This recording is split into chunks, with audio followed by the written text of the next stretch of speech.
Buenas tardes, profesor Eric. Soy la alumna Jennifer Garro Cano del curso TNA 2218 de Teoría Administrativa del día miércoles en horario de 10 a 12 del mediodía. Bueno, en el momento procedo a leer los párrafos que me fueron asignados de la lectura Enfoques de la Administración. Párrafo 1.1 Funciones gerenciales. Las actividades que llevan a cabo los gerentes pueden agruparse en 4 funciones: planificar, organizar, dirigir y controlar. Figura 1. El tiempo que el gerente dedica a cada una de ellas depende del puesto que ocupe en la organización. En general se utilizan los términos administración o gerencia para hacer referencia al proceso de realizar esas funciones básicas. Figura 1. Funciones gerenciales básicas. En esta gráfica, como podemos observar, las 4 funciones, las cuales se ejecutan una detrás de la otra, y en sus extremos se ve orientadas hacia los recursos y hacia el desempeño.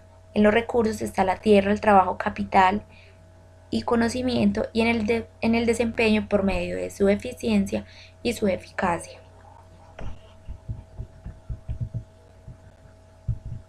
Planificar la planeación implica: A. Formular los objetivos que persigue la organización. B. Determinar los cursos de acción necesarios para alcanzarlos. Y C. Identificar y asignar los recursos organizativos a sus miembros. Históricamente, la planificación se ha descrito como un proceso que emana desde arriba hacia abajo, de manera que la alta dirección formula los planes y da instrucciones a los demás para su puesta en práctica. Sin embargo, una concepción más moderna concibe a la planificación como un proceso dinámico en el que cada uno de los empleados de la organización utiliza su cerebro y las ideas procedentes de los clientes, proveedores y otros grupos de interés para satisfacer mejor las demandas del mercado. Organizar. La organización es un grupo de personas que realiza sus actividades de forma coordinada para lograr unos objetivos comunes. Organizar consiste en: A. Determinar qué tareas hay que realizar, cómo deben agruparse y quién debe llevarlas a cabo. B. Distribuir la autoridad y los recursos entre los diversos miembros. Y C. Coordinar las actividades con objeto de orientarlas hacia el logro de los objetivos comunes. El enfoque tradicional de la organización implicaba tan solo crear un organigrama que identificara los diferentes departamentos: marketing, recursos humanos, producción o finanzas, entre otros, y estableciera las relaciones de autoridad dentro de una jerarquía organizativa muy pronunciada con muchos niveles. Sin embargo, en la actualidad comienzan a utilizarse formas organizativas más planas con el fin de responder con rapidez a las amenazas de la competencia y a las necesidades de los clientes. Dirigir.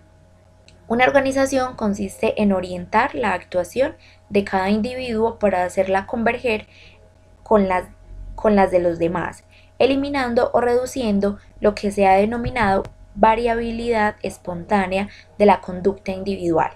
Kahn, 1964. Para ello debe crearse una cultura de valores compartidos, comunicar los objetivos a los empleados y motivarlos para que logren un desempeño excelente.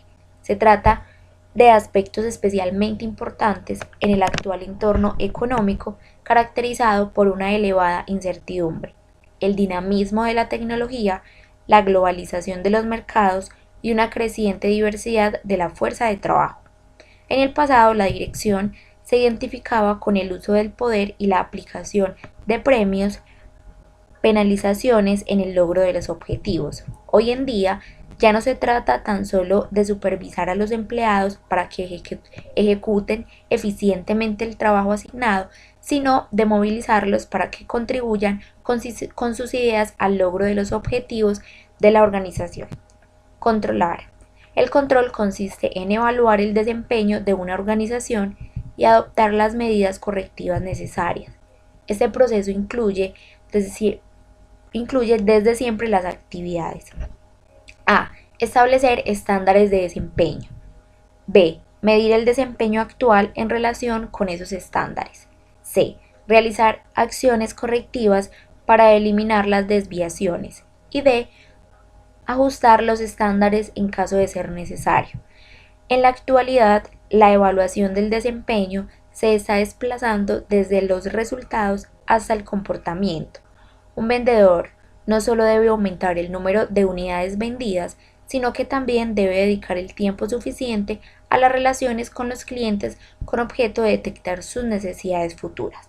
La jornada típica de un gerente no se divide con nitidez entre estas cuatro funciones, ya que pueden realizarse de forma simultánea en lugar de seguir la secuencia rígida previamente predeterminada. Sin embargo, algunos gerentes están especialmente interesados, se dedican o son más hábiles para alguna de estas cuatro funciones, pero no para las demás. Ahora bien, el que no le dedica suficiente atención y recursos a cada una de ellas fracasará. ¿Qué puedo concluir de este párrafo? Que para llevar una buena función general se hace necesario siempre aplicar estas cuatro funciones de manera correcta. Las cuatro funciones dichas en este párrafo, y así se puede obtener un buen funcionamiento y desempeño de una compañía. Párrafo 1.4.1. Naturaleza del trabajo gerencial. El punto de vista tradicional considera que los gerentes son pensadores reflexivos, que procesan información cuidadosa y sistemáticamente antes de tomar una decisión. Sin embargo, los gerentes pasan la mayor parte del tiempo en reuniones programadas, cuando se combinan con reuniones no programadas.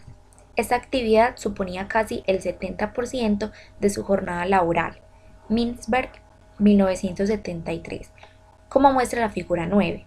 A los gerentes apenas les quedaba la quinta parte del día para el trabajo de despacho y alrededor de un 10% para ocuparse de llamadas telefónicas y de recorrer la empresa para ver qué sucedía. Figura 9. Descripción de las actividades directivas. Mintzberg, 1973. Bueno, en esta figura se refleja lo que es la actividad directa, porcentaje día del empleado y duración media.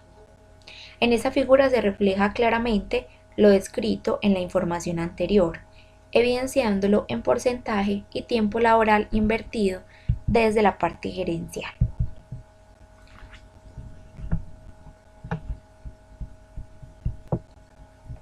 En cuanto a la duración, las reuniones programadas duraban una media de algo más de una hora, con una oscilación de entre poco menos de 6 minutos y algo más de 2 horas. Mintzberg, 1973. La mitad de sus actividades se consumaban en menos de 9 minutos y tan solo la décima parte duraba más de una hora. Las reuniones no programadas eran normalmente más cortas. El promedio de su duración era de 12 minutos. Los periodos de trabajo, de despacho y recorridos por la empresa tenían una duración media de 11 y 15 minutos respectivamente y se ajustaban entre las reuniones programadas y las no programadas. Las llamadas de teléfono eran casi siempre bastante cortas, con una duración media de 6 minutos. Lectura 2. Mitos sobre el trabajo gerencial. Mito 1. El gerente es un planificador reflexivo y sistemático.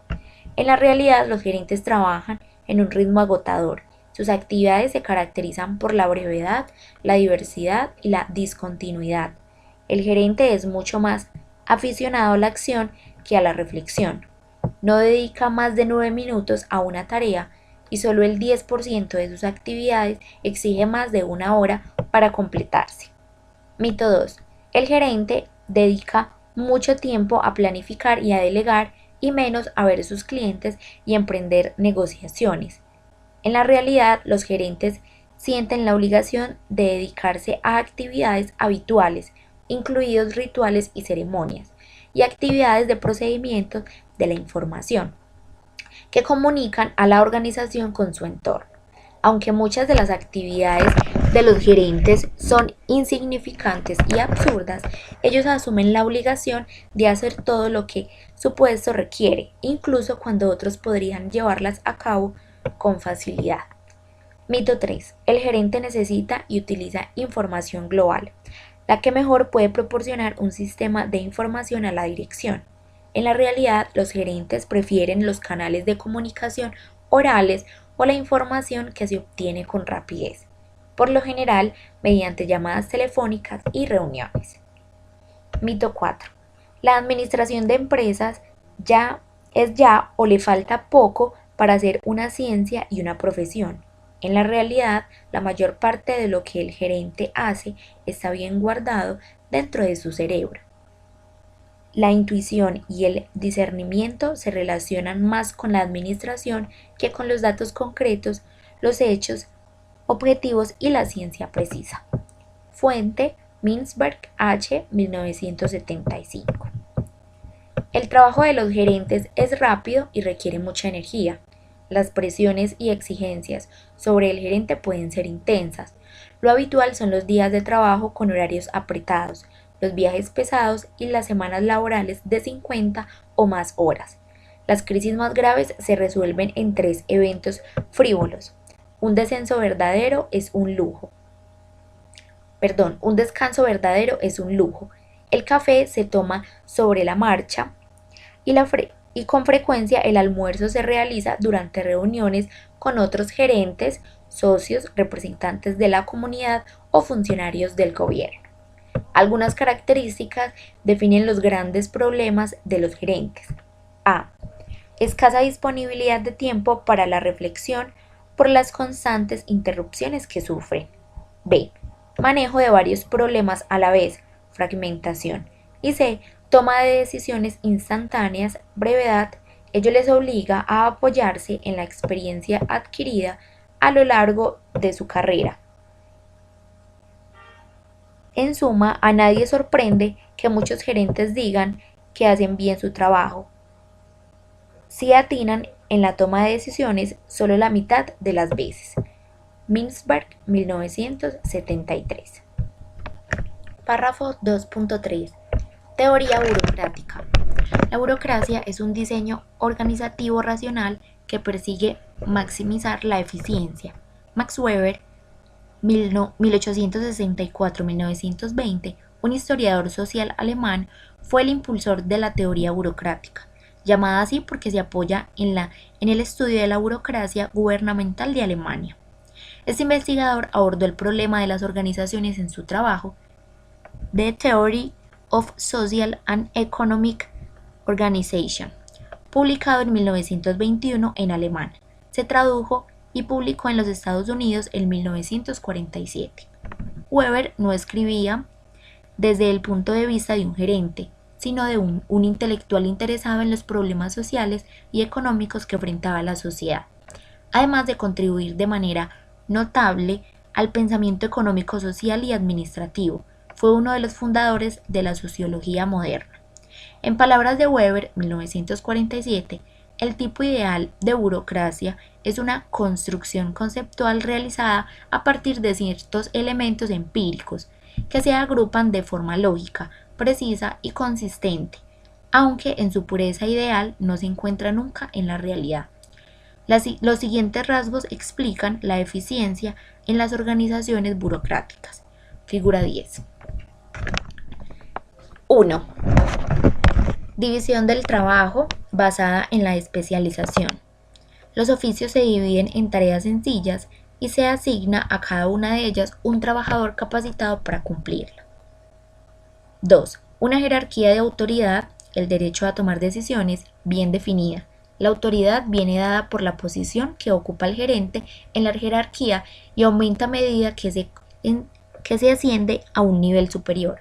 Así, los ubicados en niveles inferiores están bajo el control y dirección de los que ocupan puestos de nivel superior. Todo miembro de la organización burocrática es responsable ante su superior del cumplimiento de las tareas que se le ha asignado. 3. Reglas y procedimientos. Las reglas son instrucciones formales puestas por escrito que especifican las acciones que deben desarrollarse en cada circunstancia para alcanzar los objetivos propuestos. Tales reglas ayudan a disciplinar la organización. Los procedimientos estándar de operación son grupos de instrucciones escritas sobre cómo desempeñar una tarea. Las reglas y los procedimientos ofrecen a los empleados pautas claras para realizar su trabajo de manera adecuada. Además, aportarán a la burocracia un sentido de continuidad muy valioso. Las personas pasan, pero los archivos de la organización, es decir, las reglas y los procedimientos, le confieren vida propia, que sobrevive a los servicios de todo trabajador. 4. Impersonalidad en las relaciones interpersonales. En una burocracia, el trabajo se realiza sin ira et studio, sin odio ni pasión, es decir, los trabajadores deben cumplir con su tarea sin personalizar las relaciones con el resto de individuos. Selección para empleo y promoción basada en la competencia técnica. Los empleados se seleccionan y evalúan de acuerdo con reglas y datos objetivos. La contratación se basa en la preparación técnica más que en favoritismos. La valía se contrasta con criterios fijos. Las políticas de personal escritas dictan a quién se promociona, de manera que las personas tienen derecho a reclamar si creen que se han violado alguna de las normas. Tenemos aquí la figura 10, características de una burocracia. Schaeffer 2006. Tenemos entonces aquí en cuenta lo que son las características, consecuencias positivas y consecuencias negativas. De pronto en la lectura anterior se tenía, lo evidencian de manera mucho más clara, sin embargo en esta figura podemos también verlo claro. Se tiene la división del trabajo que genera eficiencia, pero para el individuo genera incapacidad cualificada y para la organización genera una visión limitada. La jerarquía deja claro quién está al mando. Para el individuo priva a los trabajadores de voz en la toma de decisiones y para la organización favorece ocultar los errores. Reglas y procedimientos. Los trabajadores saben qué se espera de ellos. Para el individuo anula la iniciativa y la imaginación y para la organización provoca desplazamiento de objetivos. Impersonalidad. Limita los prejuicios. Para el individuo contribuye al sentimiento de alineación y para la organización desincentiva la fidelidad a la empresa. Empleo y promoción basados en la preparación técnica. Desincentiva el favoritismo y reduce las rivalidades. Para el individuo reduce el espíritu de autosuperación y para la organización fomenta el principio de Peter. Weber sostiene la tesis implícita de que las organizaciones o empresas con una calificación alta en las 5 dimensiones descritas serán más eficientes y racionales que las que tienen una calificación mucho más baja. Así pues, cuando más burocrática sea una organización, mejor deberá funcionar. Esta correspondencia será mayor cuando mayor es la dimensión de la empresa. Una de las mayores ironías en el desarrollo del pensamiento gerencial es que la burocracia, que en la actualidad significa una organización pesada e inadaptable, fue en su origen concebida como la solución óptima para hacer frente a la complejidad. En los siguientes apartados vamos a comentar algunos de los problemas asociados a la burocracia, que está la alineación burocrática, ineficiencia, impersonalidad, inercia, oligarquía, ley de Parkinson y principio de Peter, Macionis y Plummer, 1998. Alineación burocrática. En el Manifiesto Comunista, 1848, Karl Marx y Friedrich Engels acusaron al capitalismo de reducir a los trabajadores a meros aprendices de la máquina. Desde su perspectiva, una organización burocrática produce una extrema alineación, un estado de alejamiento de la sociedad que nos rodea.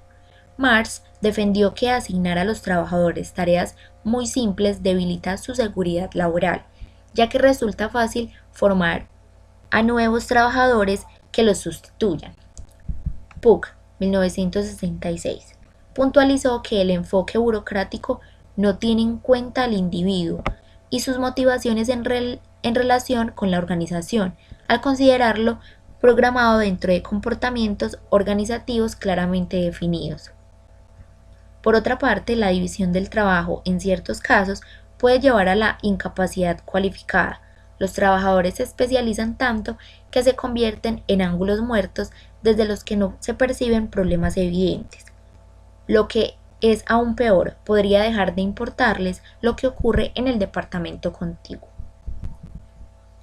Ineficiencia. Una organización se hace ineficiente cuando sufre lo que Merton en 1957 denominó ritualismo burocrático. Este ritualismo acontece cuando las reglas y procedimientos se convierten en fines en sí mismos, mientras que la toma de decisiones tiende a centrarse en la aplicación rutinaria de alternativas precedentes sin preocuparse por generar otras nuevas. Los trabajadores saben que aplicando escrupulosamente las reglas, aunque sean absurdas, para el problema tratado no corren el riesgo de ser penalizados, mientras que sí lo serán si innovan o se saltan esas reglas y el resultado no es satisfactorio. La adhesión rígida a reglas y al comportamiento rutinario dejan poco espacio para la creatividad en la organización. En ese sentido, Goldner, 1954, al examinar las reglas y procedimientos de una organización industrial, observó que definen los niveles mínimos de conducta aceptable y que no obstante los empleados evitan excederlos. Ahora bien, a medida que los supervisores se dan cuenta de esa situación y reaccionan formulando reglamentos adicionales, se produce cierta tensión en el lugar de trabajo, lo que distrae a los trabajadores del logro de los objetivos organizativos. Impersonalidad. El mismo Max Weber reconoció que la burocracia puede deshumanizar fácilmente a los trabajadores a los que teóricamente debería servir. Ello es así porque la aplicación sistemática de reglas impersonales no permite que en sus relaciones gerentes y trabajadores tengan en cuenta sus características personales. Si bien esta norma intenta garantizar que todas las personas sean tratadas en términos de igualdad, a menudo genera la sensación de que las organizaciones están despersonalizadas. Inercia.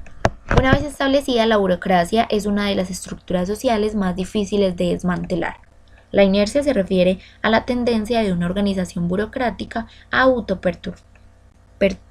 autoperpetuarse, o sea, a convertirse en un fin en sí misma, por encima de sus objetivos oficiales. Si una organización es un medio para alcanzar unos fines, cabe esperar que, aunque una vez se logren, la organización desaparezca. Sin embargo, esto no suele suceder. Más bien al contrario, la organización busca nuevos objetivos que cumplir a fin de evitar su desaparición, es decir, se produce un desplazamiento de los objetivos de consecuencias nefastas para la organización. Oligarquía. El sociólogo Robert Michels, 1949, formuló la ley de hierro de la oligarquía, según la cual incluso las organizaciones democráticas desarrollarán una burocracia dirigida por unos pocos, llamada oligarquía. Esta utiliza los recursos disponibles en la organización para autoperpetuarse en el poder, aunque ello conlleve traicionar los objetivos originales. Las oligarquías surgen porque las personas que llegan a un puesto de alta dirección normalmente tienen las habilidades, los conocimientos y el carisma para dirigir e incluso controlar a los demás. También suelen estar muy motivadas para mantener sus roles de liderazgo, sus privilegios y su poder. La oligarquía se origina pues en los mismos procesos organizativos. Quien dice organización dice oligarquía. Así pues, para Mitchell, las tendencias antidemocráticas son inevitables en las organizaciones. Ley de Parkinson. La ley del trabajo o ley de Parkinson se enuncia de la siguiente manera. El trabajo tiende a dilatarse hasta ocupar todo el tiempo disponible para su ejecución. Es decir, si en una jornada normal un trabajador ejecuta 50 veces una actividad, cuando tenga que ejecutarla solo 25 veces no empleará media jornada, sino la jornada completa. Parkinson, 1957. En otros términos, cuanto más tiempo tiene el trabajador para hacer una tarea, más tiempo empleará en hacerla. Lo que suele hacer es fingir que está ocupado. De la ley del trabajo se derivan dos afirmaciones casi axiomáticas aplicables a la administración pública. A. Todo funcionario necesita multiplicar el número de subordinados, no el de rivales. Y B. Los funcionarios se crean unos a otros trabajo innecesario. Principio de Peter. Este principio se enuncia del siguiente modo. En una jerarquía, todo empleado tiende a promocionar hasta llegar a su nivel de incompetencia. Peter y Hull, 1969. En el fondo, su hipótesis, que no ha sido verificada, refleja una posible consecuencia disfuncional del sistema de ascensos por méritos. Un individuo con aptitudes promociona una y otra vez, hasta que lamentablemente alcanza una posición en la que su desempeño es deficiente, ya que no posee las habilidades necesarias. Como no puede destacar en el nuevo cargo, se queda bloqueado en su carrera profesional. Tiene pocas posibilidades de promocionar, pero también resulta muy difícil devolverle al nivel inferior del que procedía. Este principio tiene su corolario. Todo cargo tiende a ser ocupado por un empleado que es incompetente para cumplir las obligaciones que comporta. Párrafo 2.5. Teoría general de sistemas. La organización es un sistema energético de insumo-resultado en el que la energía proveniente del resultado reactiva el sistema. Katz y Kahn, 1966. Se trata de un sistema abierto, pues el insumo y el resultado conllevan transacciones entre la organización y su entorno. En una empresa, los insumos son, entre otros, las materias primas y los recursos humanos. El resultado es el producto terminado. La transformación de insumos en productos la lleva a cabo el sistema productivo. El dinero es una forma cómoda de manejar unidades de energía, tanto del resultado como de los insumos. Comprar y vender representa un juego de reglas sociales para regular el intercambio. Conviene recuperar más de lo que se entrega al entorno para crear un amortiguador que permita al sistema sobrevivir en tiempos difíciles. La pauta de actividades que llevan a un intercambio con el entorno tiene un carácter cíclico. No obstante, algunas organizaciones no se basan en el ciclo de vender y comprar. Por ejemplo, las universidades dependen de los presupuestos públicos. Este modelo de sistema energético, insumo-resultado, se apoya en la teoría de sistemas, desarrollada por Ludwig von Bertalanffy, 1901-1972. Por esta razón, la metodología y terminología de la teoría de sistemas son aplicables al estudio de la organización, y de hecho el término sistema organizativo es de uso frecuente. Un sistema es un todo unitario organizado, formado por dos o más partes interrelacionadas y delimitado por una frontera identificable de su entorno o suprasistema, con el que interactúa de forma permanente, intercambiando información y bienes para lograr una misión determinada.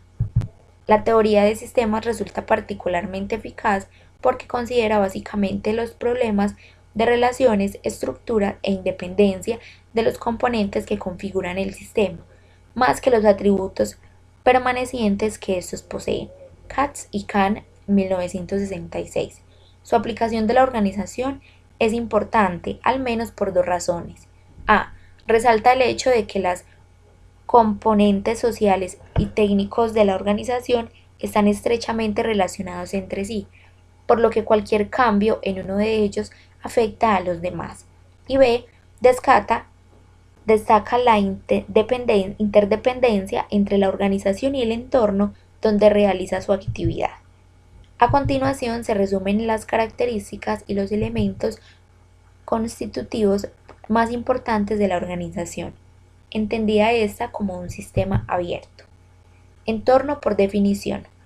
Todo lo que se encuentra fuera del sistema contribuye al entorno y se caracteriza por dos rasgos distintivos. En primer lugar, el sistema puede ejercer una influencia, normalmente muy escasa, sobre las características o el comportamiento del entorno. En segundo lugar, el entorno influye, incluso de forma considerable, en el comportamiento del sistema. En definitiva, el entorno incluye todo lo que está fuera de control directo del sistema, pero que repercute en la actuación de éste. Las variables exógenas por medio de las cuales se manifiestan las influencias del entorno en el sistema se consideran incontrolables. Límites.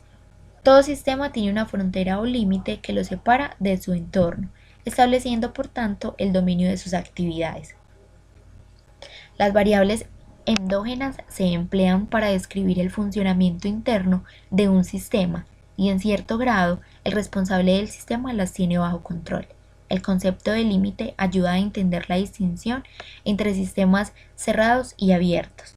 Un sistema cerrado tiene un límite rígido e impenetrable que lo aísla del entorno, mientras que un sistema abierto es más permeable y permite la interacción y el intercambio con el entorno.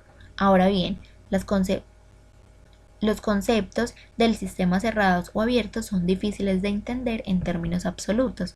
Es preferible pensar en abierto cerrado como dimensión, es decir, los sistemas son relativamente abiertos o relativamente cerrados.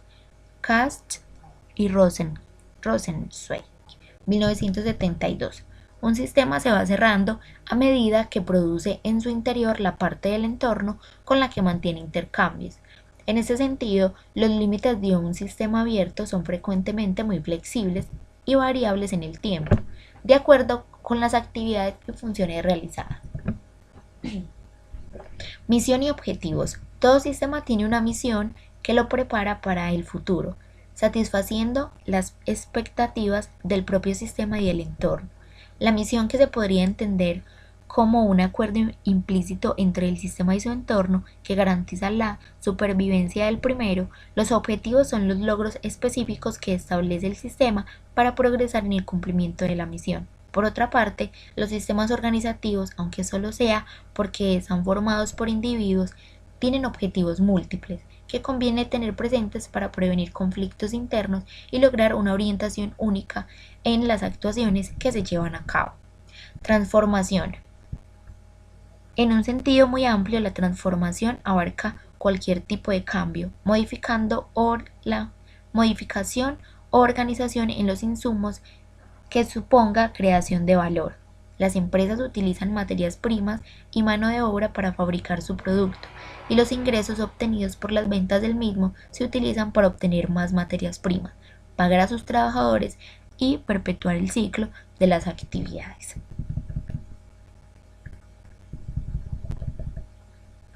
Lectura 5. Los subsistemas organizativos. Katz y Kahn consideran la organización como un sistema abierto compuesto de los siguientes subsistemas: subsistema técnico o de producción, subsistema de apoyo, subsistema de mantenimiento, subsistema adaptativo y subsistema gerencial.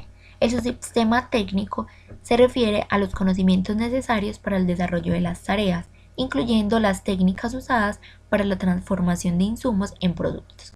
Ese subsistema está determinado por las tareas requeridas por la organización y varía de acuerdo con el tipo particular de actividades. Tipo particular de actividades incluye las funciones de operaciones y control de calidad. El subsistema de apoyo es el encargado de las transacciones con el entorno y las relaciones con los grupos de interés. Incluye las funciones de compras, ventas y marketing, relaciones públicas y asuntos legales, entre otras. El subsistema de mantenimiento permite a una organización mantener las operaciones de sus departamentos. Incluye las funciones de personal, ingeniería y servicios de intendencia. El subsistema adaptativo incluye las estructuras que dedican todas sus energías a anticipar y adaptarse a los cambios y se denominan investigación y desarrollo, investigación de mercadeo y planificación a largo plazo. El subsistema gerencial abarca el control y la organización de las actividades dentro de los departamentos y entre ellos. Fuente: Katz, D. y Kahn, R. 1966. Retroalimentación o feedback. Los sistemas disponen de mecanismos de retroalimentación para informarse sobre el grado de cumplimiento de sus objetivos. La retroalimentación puede ser de dos clases, negativa y positiva. La negativa permite al sistema corregir las desviaciones respecto a los objetivos. Tiene lugar cuando la información que se recibe indica que el funcionamiento del sistema se está desviando del curso previsto y por tanto debe reajustarse para alcanzar los objetivos formulados. La retroalimentación positiva, por su parte, envía información indicando en qué grado la acción emprendida está potenciando la misión del sistema. En este caso, la información posee un signo igual al de la corriente de entrada, por lo que tiene un efecto amplificador sobre las variaciones producidas por el comportamiento del sistema y en consecuencia no puede utilizarse, al igual que su homónima negativa como un mecanismo de control. Entropía. La entropía puede definirse como A. La energía que no puede utilizarse para su transformación, o B. Una medida de desorden. En cualquier caso, para reducir la entropía se necesita energía. La segunda ley de la termodinámica establece que la entropía de un sistema se incrementará a menos que importe energía de su entorno.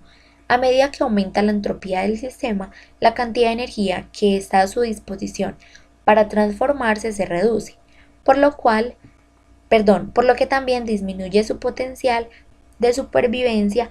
Los sistemas, si se les deja aislados, perderán con el tiempo toda capacidad de transformación y degeneran hasta convertirse en una masa inerte. Cuando se alcanza un estado permanente, donde no ocurre ningún acontecimiento observable, se dice que el sistema que ha alcanzado la máxima entropía. Este estado de equilibrio se caracteriza porque el sistema ya no puede llevar a cabo posteriores transformaciones energéticas. La entropía se puede contrarrestar con la importación de energía. De este modo, un sistema cerrado no puede disminuir su entropía. Sin embargo, un sistema abierto sí importa más energía de su entorno de la que consume. Puede almacenar energía y adquirir lo que se conoce como entropía negativa. La tendencia general de un sistema abierto es maximizar su cociente de energía importada respecto a la consumida para poder sobrevivir e incluso en periodos de crisis, vivir con lo acumulado. Equilibrio dinámico u homeostasis. El concepto de equilibrio dinámico está íntimamente relacionado con el de entropía negativa. Un sistema abierto debe conseguir un estado de equilibrio con un flujo continuo de energía desde él hacia el entorno, pero donde el carácter del sistema, el cociente de intercambios de energía y las relaciones entre las partes permanezca constante. El estado de equilibrio dinámico u homeostasis es la tendencia natural del sistema abierto a estabilizar su transformación. Dentro de ciertos límites, con el fin de sobrevivir, los sistemas poseen dos mecanismos que a menudo entran en conflicto. En primer lugar, para alcanzar el equilibrio, deben contar con mecanismos de mantenimiento que aseguren que los distintos subsistemas están en armonía, que el sistema total se mantiene en equilibrio con su medio. Las fuerzas de mantenimiento son observadoras e intentan proteger el sistema contra cambios que originen un desequilibrio interno. En segundo lugar, los mecanismos de adaptación son necesarios para proporcionar un equilibrio dinámico que cambia a través del tiempo. Estas fuerzas opuestas en ocasiones crearán tensiones, choques y conflictos, que son naturales y por tanto no se deben considerar como una disfunción del sistema. Equifinalidad. Según el principio de equifinalidad formulado por von Bertalanffy, 1968, los sistemas pueden alcanzar los mismos resultados desde diferentes condiciones iniciales, utilizando diversos caminos, y por otro lado, un estado inicial puede tener varios estados finales posibles, así que puedo lograr un producto de elevada calidad invirtiendo en formación y capacitando a los trabajadores para hacer bien su trabajo o invirtiendo en maquinaria. De la misma manera, dos fábricas con tecnologías similares no tienen por qué fabricar productos con la misma calidad, ya que es muy probable que la que esté mejor organizada consiga productos superiores. Por lo tanto, el sistema abierto no está restringido por la simple relación causa-efecto de los sistemas cerrados, que siempre sugiere la existencia de la mejor manera. de hacer las cosas para lograr un determinado objetivo. Karl Rosen, 1972.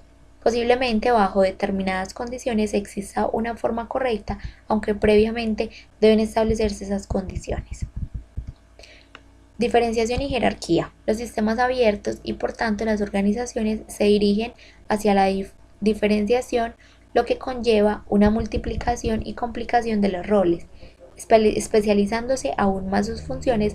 Por otra parte, el individuo es capaz de comprender y manejar el mundo complejo en el que vive siempre que considere que sus componentes dentro de una jerarquía. Simon, 1969. Al organizar de esta manera su universo, necesita considerar de forma simultánea únicamente una pequeña porción del mismo, de modo que tiene posibilidad de afrontar sistemas cada vez más amplios si es capaz de comprender el comportamiento individual de sus componentes principales y las interacciones que mantienen. Así pues, un sistema está compuesto de subsistemas de orden menor y también es parte de un suprasistema de orden superior.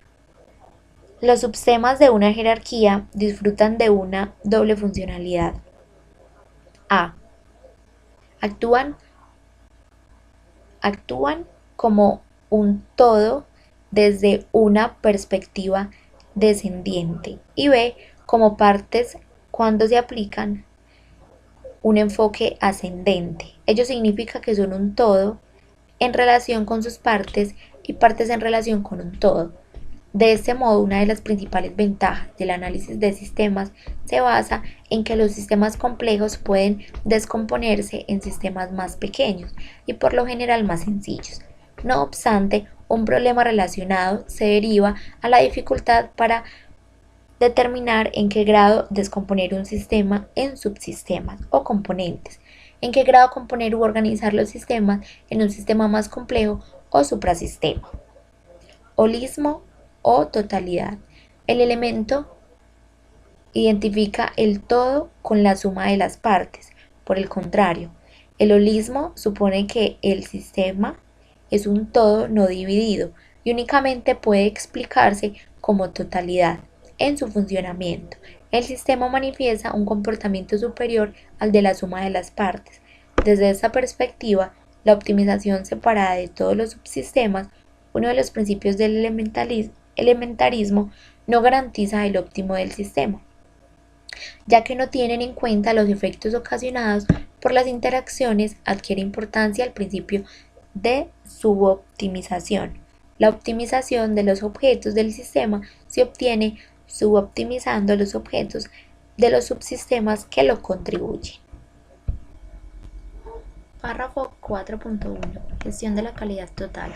La gestión de la calidad total, Total Quality Management, TQM, debe estar presente en todo proceso de creación de valor, desde que el producto se concibe y diseña, sin olvidar que los proveedores de materiales y componentes hasta su lanzamiento al mercado y posterior servicio postventa.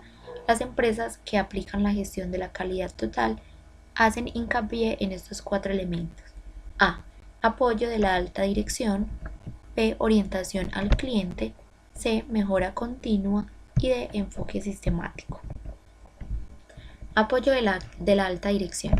La alta dirección debe asumir el liderazgo y tomar la iniciativa para llevar a la práctica un programa de gestión a la calidad total. Para ello necesita formular los objetivos y diseñar el proceso, formar y motivar a los trabajadores, así como fijar los incentivos adecuados. También debe anteponer la calidad ante cualquier otro criterio de gestión. Hay que fabricar productos de máxima calidad para más adelante cambiar a una producción más rápida y a costes más bajos. Al principio se organizan las tecnologías y los sistemas para fabricar productos que puedan satisfacer a los clientes, y en esta etapa quedan relegados a un segundo plano otros factores: el coste, el volumen y la productividad. Después de alcanzar la calidad deseada, se pasa a la etapa de producir buenos artículos a bajo coste y en grandes cantidades sin sacrificar la calidad. Imai, 1986. Para fabricar productos de calidad, los trabajadores necesitan que la alta dirección les proporcione los medios adecuados y descentralice la toma de decisiones. Tradicionalmente, la alta dirección se encargaba de reunir información, tomar decisiones y aplicar los incentivos y sanciones necesarios para lograr que los trabajadores realizasen su trabajo de forma eficiente. En la época actual, las prioridades se han desplazado hacia el logro de una mayor participación de los trabajadores en la solución de los problemas que deben afrontar. Por tanto, la alta dirección debe descentralizar determinadas decisiones para proporcionarle al trabajador la autonomía suficiente para que pueda organizar su trabajo de forma eficaz, al tiempo que colabora con la solución en los diversos problemas a los que hay que hacerse frente. Esta actitud representa un profundo cambio en la concepción clásica de gestión de empresas, que consideraba que la fuerza de trabajo debería restringir su responsabilidad para hacer las tareas, mientras que la labor de pensar permanecía en la gerencia. Es decir, consideraba que la fuerza de trabajo debería dejar su cerebro fuera de la fábrica. En cualquier organización, quienes realmente entienden el trabajo y la forma de mejorar el proceso de transformación son aquellos que ejecutan las tareas diariamente. Si se aprovecha ese conocimiento, las mejoras tendrán más eficacia y aceptación que si son diseñadas desde la gerencia. Por otra parte, los trabajadores deben a su vez contar con los recursos necesarios para realizar correctamente la tarea. La alta dirección debe formar a los trabajadores para que elaboren artículos de calidad excelente, al mismo tiempo que desarrolla en ellos la conciencia de hacer las cosas bien desde la primera vez. También tienen que motivarlos para que identifiquen y corrijan cualquier problema de calidad que se presente, no obstante para, las buenas intenciones para que el empleado se involucre con la empresa. La tarea de la alta dirección incluye direccionar procedimientos cuya implantación asegura que la participación forme parte de la cultura de la empresa. Por ejemplo, puede fomentar la participación poniendo en marcha sistemas de sugerencias que actúen con rapidez, proporcionen retroalimentación y premien las buenas ideas. El reconocimiento formal del éxito resalta la importancia del proceso de mejora, a la vez que retribuye el esfuerzo y la iniciativa. Una remuneración justa y un programa de incentivos adecuado potencian pues la mejora de la calidad. Los incentivos se deben diseñar para alcanzar el objetivo de calidad. No basta con declaraciones programáticas de la alta dirección para conseguir productos de elevada calidad, ya que aunque haga explícito el objetivo de calidad, los trabajadores la seguirán dejando a un lado si los incentivos están establecidos sobre la base de conseguir, por ejemplo, la mayor cantidad de producto posible. La calidad jamás quedará enraizada en la cultura de una empresa a menos que se interiorice a nivel personal. Los trabajadores que adoptan la calidad como un valor personal frecuentemente van más allá de lo que se les pide o de lo que normalmente se espera que hagan para proporcionar un servicio extraordinario a un cliente. Orientación al cliente. Según la concepción obsoleta de la gestión, la empresa desarrolla un proceso de 3 pasos para satisfacer las necesidades de los clientes. A. Diseño del producto. B. Fabricación, ensayo en la línea de producción y laboratorio. Y C. Venta en el mercado. La nueva concepción de la calidad se apoya en la rueda Deming, figura 12, que añade a las tres fases procedentes de una carta. La postventa, descubrir lo que piensa el usuario del producto y por qué no lo ha comprado el no usuario. En ese sentido, el ciclo de diseño, producción, venta y postventa debe ir seguido de otro ciclo que empiece con el rediseño basado en la experiencia del ciclo anterior, lo que provoca una mejora continua de la calidad. Deming, 1986. Tenemos entonces la figura 12, el ciclo de calidad o rueda Deming. Vemos entonces lo que decía en la lectura anterior, que está formado por el diseño, que puede ser pues, a la edad de hoy o a la altura de hoy. El diseño se puede elaborar por medio tanto de la alta gerencia, es decir, de altos mandos, y también de lo que son los trabajadores.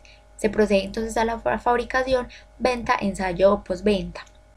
Cuando se habla de modificación del proyecto, se habla de que si el cliente pues se pueden dar por encuestas, creería yo, se puede dar también por preguntas, encuestas. También dice la figura que como base se tiene la conciencia de la calidad. Siempre la empresa, la organización debe, al momento de llegar al paso uno, que es el diseño, debe siempre estar muy consciente de la calidad que va a brindar a los clientes o a la persona para producto terminado.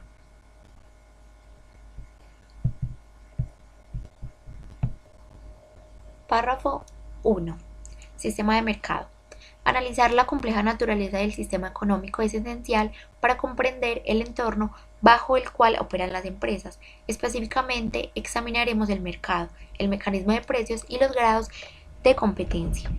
Un mercado es un conjunto de compradores o vendedores que potencialmente podrían realizar intercambios entre sí. Algunos mercados solo existen en un determinado momento o en un lugar concreto. Por ejemplo, cuando un vendedor subasta los enseres de su propiedad en el jardín de su casa. En otros casos el mercado es global, es decir, se compone de compradores y vendedores repartidos por todo el mundo. Muchas empresas compiten en mercados locales como el servicio de taxis de una ciudad. En una economía de mercado, los compradores y vendedores se coordinan a través del mecanismo de precios. El precio es la cantidad de dinero que el comprador debe pagar al vendedor a cambio del bien o servicio que éste le proporcione. La demanda es la cantidad de un bien o servicio que las personas están dispuestas a comprar a un precio determinado. El precio y la cantidad demandada mantienen una relación inversa, es decir, a medida que el precio de un bien aumenta, la cantidad demandada del mismo disminuye. La línea recta que en la figura 1 muestra esta relación se denomina una curva de demanda y tiene pendiente negativa, la curva de demanda descendiente hacia la derecha. Esto significa que a medida que el precio baja, los clientes querrán comprar más unidades del bien. La figura 1 también muestra que si se coloca una cantidad grande de bienes en el mercado, habrá que bajar mucho el precio para poder venderlos todos. Figura 1. Curvas de oferta y demanda. Entonces podemos verlo acá. Dice precio euros por unidad. Miramos entonces, dice cantidad millones de unidades. Entonces está la curva 3, 6, 9, 12, 15. Allí al aumentar el precio tiende la curva a disminuir. Pero cuando el precio disminuye, la línea recta tiende a aumentar en oferta. Es lo mismo que se tiene pues como en la lectura anterior. Solo que en esta figura se detalla de una manera más correcta y más determinada. Bueno, en ese momento acaban de culminar los párrafos que fueron asignados a mí para poder realizar entonces este parcial número 2. Bueno, también con todo lo leído aprendo muchos conceptos de los cuales tenía muy errados. Me pareció muy importante el párrafo 1.1 y 1.4.1, pues con este me queda muy claro la importancia de seguir correctamente los pasos de un buen manejo de la organización y de una organización, y la importancia de la empleabilidad laboral en todos esos campos.